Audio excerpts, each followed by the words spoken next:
नमस्कार। 50 वर्षीय एक पुरुष देवेंद्र जी ने मुझसे संपर्क किया। उनके हथेलियों, उंगलियों के सिरे और पैर के पिछले हिस्से पर दाने निकलने की शिकायत थी। साथ ही बिस्तर की गर्मी से और पसीने के बाद बहुत खुजली होती थी। दाने से खून भी निकलता था। खुजलाने के बाद खुजली फिर से बढ़ जाती थी। पीले हरे रंग का चिपचिपा स्राव निकलता था। रोगी पेशे से राजमिस्त्री थे। 10 साल पहले तक वो पूरी तरह से ठीक थे। फिर उनकी छाती पर दाने निकलने लगे। शायद सीमेंट के नए ब्रांड का उपयोग करने के कारण ऐसा हुआ था, जैसा कि उन्होंने बताया।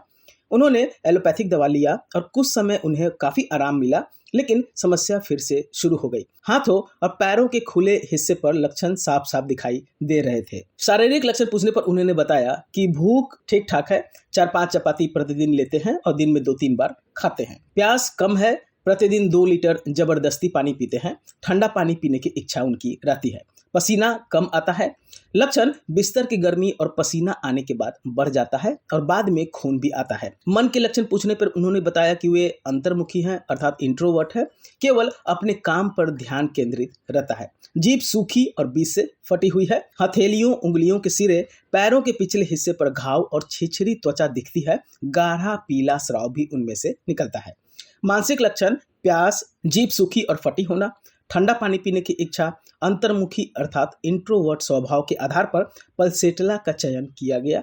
पल्सेटला में भी इसी प्रकार का पीला हरा रंग का स्राव होता है, जिसमें रात में बिस्तर पर बहुत अधिक खुजली होती है और रक्तस्राव भी होता है। सल्फर में भी खरोंचने पर रक्तस्राव की एक समान प्रवृत्ति होती है, लेकिन सामान्य तौर पर पल्सेटला की ओर अधिक इंगित हो रही है। सल्फर का रोगी है, उसको प्यास भी अधिक लगता है और इस रोगी को बिल्कुल प्यास नहीं था। इंट्रोवर्ट स्वभाव के आधार पर पल्सेटला सल्फर और एसिड फॉस्फोरिकम आता है और एसिड फॉस्फोरिकम का जो दाना होता है उसमें से गाढ़ा और गंदा स्राव निकलता है। पीला स्राव पल्सेटला से निकलता है और इसी आधार पर पल्सेटला का दिया गया। साथ में जीभ सूखी है, बीच में फटी हुई है, ठंडा पानी पीने की इच्छा होता है और ये सभी पल्सेटला की ओर संकेत कर रहे थे। और ऐसे में मैंने पल्सेटला 30 की 2 बूंद दिन में एक बार कुछ समय लेने की सलाह दी।